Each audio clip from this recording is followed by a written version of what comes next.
Jai Shriram. Welcome to Masala Papad. ನಾನು ಅಜಿತ್ ಬೋಪ್ನಳ್ಳಿ.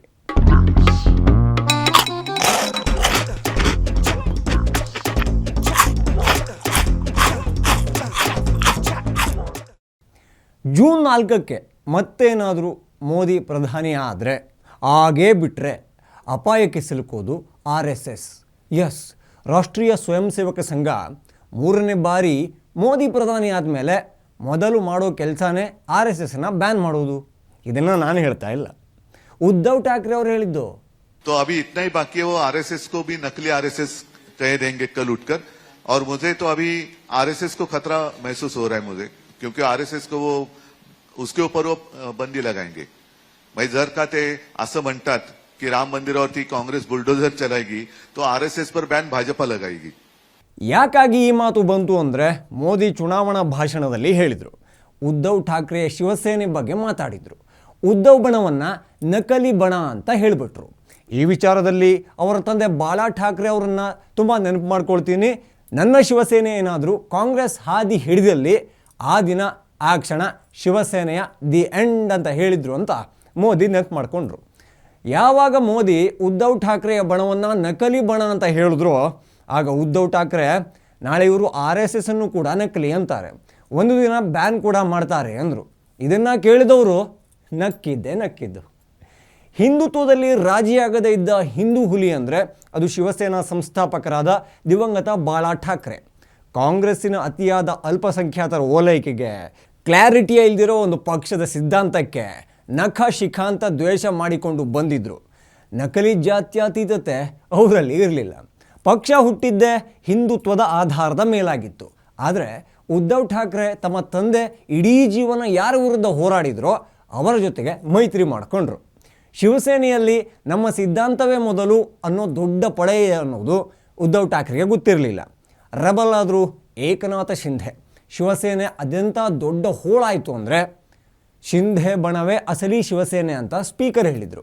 ಶಿಂಧೆ ಬಣ ಅಸಲಿ ಅಂದ ಮೇಲೆ ಉದ್ಧವ್ ಬಣ ನಕಲಿ ಅಂತ ಅರ್ಥ ಅಲ್ವಾ? ಈಗ ಮೋದಿ RSS ಬ್ಯಾನ್ ಮಾಡ್ತಾರೆ ಅನ್ನೋ ಅರ್ಥವಿಲ್ಲದ ಮಾತನಾಡಿದ್ದಾರೆ. ಇದನ್ನು ಸ್ವತಃ ಅವರ ಮಗ ಆದಿತ್ಯ ಠಾಕ್ರೆ ನಂಬೋಲ್ಲ. ಊರ್ ಮಂದಿಗೆಲ್ಲ ನಂಬ್ಸಕ್ಕೆ ಹೋಗಿದ್ದಾರೆ.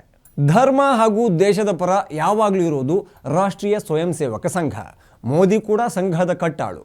ದೇಶಕ್ಕಾಗಿ ಮನೆನ ಬಿಟ್ಟು ಬಂದವರು, ಸಂಘದಲ್ಲಿ ಫುಲ್ ಟೈಮ್ ಕಾರ್ಯಕರ್ತ ಆದವರು. ಯಾವ ಲೆಕ್ಕದಲ್ಲಿ RSSನ್ನು ಬ್ಯಾನ್ ಮಾಡ್ತಾರೆ ಅನ್ನೋದೇ ಅರ್ಥ ಆಗದೇ ಇರೋ ವಿಚಾರ. ಬಟ್ ಜನ ಮಾತ್ರ ನಿಮ್ಮ ನಕಲಿ ಶಿವಸೇನೆಯನ್ನು ಬ್ಯಾನ್ ಮಾಡ್ತಾರೆ ಅನ್ನೋದು ಸತ್ಯ. ಯಾಕೆ ಅಂತ ಹೇಳ್ತಾ ಹೋದರೆ ಲಿಸ್ಟ್ ಉದ್ದಕ್ಕಿದೆ.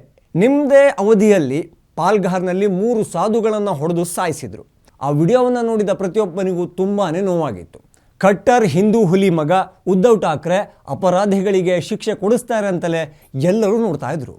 ಆದರೆ ಆ ಕೇಸನ್ನು CBIಗೆ ಕೊಡಿ ಅಂತ ಹೋರಾಟ ಮಾಡಿದರೂ ಮಾತೇ ಇಲ್ಲ. ಅಲ್ಲಿಗೆ ಉದ್ಧವ್ ಠಾಕ್ರೆಯ ನಕಲಿ ಪಕ್ಷದ ನಕಲಿ ಸಿದ್ಧಾಂತ ಎಕ್ಸ್ಪೋಸ್ ಆಯಿತು. ಸನ್ಯಾಸಿಗಳ ಹತ್ಯೆ ಕೇಸನ್ನು CBIಗೆ ಕೊಡಬೇಡಿ ಅಂತ ರಾಹುಲ್ ಗಾಂಧಿಯಿಂದ ಫೋನ್ ಬಂತು.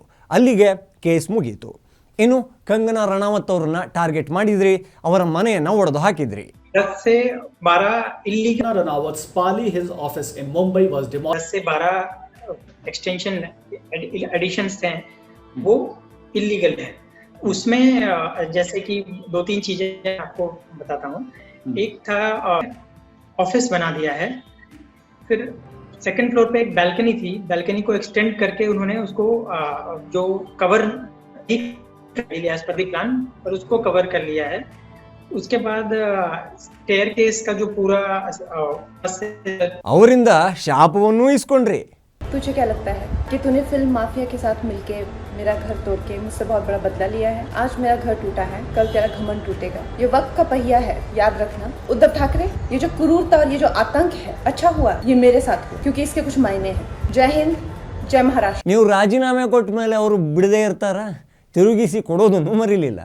1975 के बाद ये समय भारत के लोकतंत्र का सबसे महत्वपूर्ण समय है. 1975 में लोक नेता JP नारायण की एक ललकार से सिंहासन छोड़ो की जनता आती है, सिंहासन गिर गए थे. 2020 में मैंने कहा था ದೇಶದ ಪರ ಗಟ್ಟಿ ಧ್ವನಿಯಲ್ಲಿ ಮಾತಾಡೋ ಅರ್ನಬ್ ಗೋಸ್ವಾಮಿ ಅವರನ್ನು ಫೇಕ್ TRP ಕೇಸ್ನಲ್ಲಿ ಬಂಧನ ಮಾಡಿಸಿದ್ರಿ. ಟೆರರಿಸ್ಟ್ಗಳನ್ನು ಹಿಡ್ಕೊಂಡು ಬರೋ ರೀತಿ ಬೆಳ್ಳಂಬೆಳಗ್ಗೆ ಮನೆಗೆ ನುಗ್ಗಿ ಕರ್ಕೊಂಡು ಬಂದ್ರಿ. ನಿಮ್ಮದೇ ಪೊಲೀಸ್ ಮುಖೇಶ್ ಅಂಬಾನಿ ಮನೆಯ ಬಳಿ ಸ್ಫೋಟಕವನ್ನು ಇಟ್ಟಿದ್ದು ಅನ್ನೋದನ್ನು NIA ಹೇಳ್ತು. ಪೂರ್ತಿ ಬಾಯಿ ಬಿಟ್ಟಿದ್ದಿದ್ರೆ ಯಾರ್ಯಾರು ಎಲ್ಲೆಲ್ಲಿರ್ತಿದ್ರೋ ಏನೋ. ನವನೀತ್ ರಾಣಾ ಅವರನ್ನು ಹನುಮಾನ ಚಾಲೀಸಾ ಪಠಾಣ ಮಾಡಿದ್ದಕ್ಕೆ ಅರೆಸ್ಟ್ ಮಾಡಿಸಿದ್ರಿ. ಹೋಮ್ ಮಿನಿಸ್ಟರ್ ಆಗಿದ್ದ ಅನಿಲ್ ದೇಶ್ಮುಖ್ಗೆ ಮುಂಬೈನ ಎಲ್ಲ ಬಾರ್ ಆ್ಯಂಡ್ ರೆಸ್ಟೋರೆಂಟ್ಗಳಿಂದ ಪ್ರತಿ ತಿಂಗಳು 100 ಕೋಟಿ ವಸೂಲಿ ಮಾಡೋಕ್ಕೆ ಆರ್ಡರ್ ಮಾಡಿದ್ರಿ.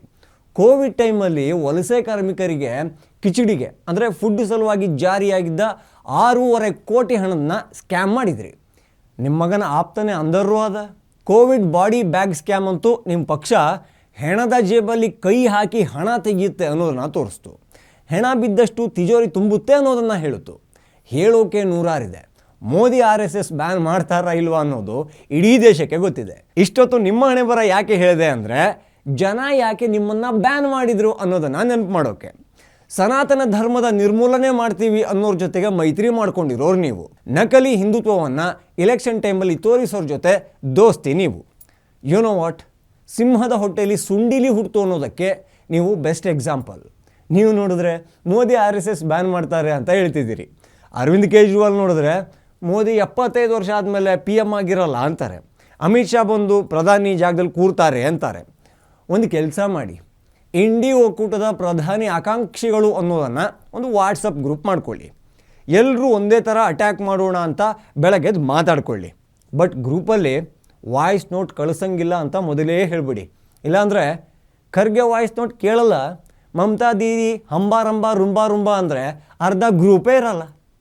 TV ವಿಕ್ರಮದ ಎಲ್ಲ ವಿಡಿಯೋಗಳಿಗಾಗಿ ನಮ್ಮ ಚಾನಲ್ನ ಫಾಲೋ ಮಾಡಿ, ಸಬ್ಸ್ಕ್ರೈಬ್ ಮಾಡಿ. ನಿಮ್ಮ ಪ್ರೋತ್ಸಾಹ ನಮ್ಮ ಮೇಲೆ ಇರಲಿ. ಜೈ ಶ್ರೀರಾಮ್. TV ವಿಕ್ರಮ, ದೇಶ ನಿಮ್ಮ ಕೈಯಲ್ಲಿ. ಈ ಕಾರ್ಯಕ್ರಮ ನಿಮಗೆ ಇಷ್ಟ ಆಗಿದ್ರೆ ಲೈಕ್ ಮಾಡಿ, ಶೇರ್ ಮಾಡಿ. TV ವಿಕ್ರಮದ ಕಾರ್ಯಕ್ರಮವನ್ನು ನಿರಂತರವಾಗಿ ವೀಕ್ಷಿಸಲು ಸಬ್ಸ್ಕ್ರೈಬ್ ಮಾಡಿ, ಬೆಲ್ ಬಟನ್ ಒತ್ತಿ.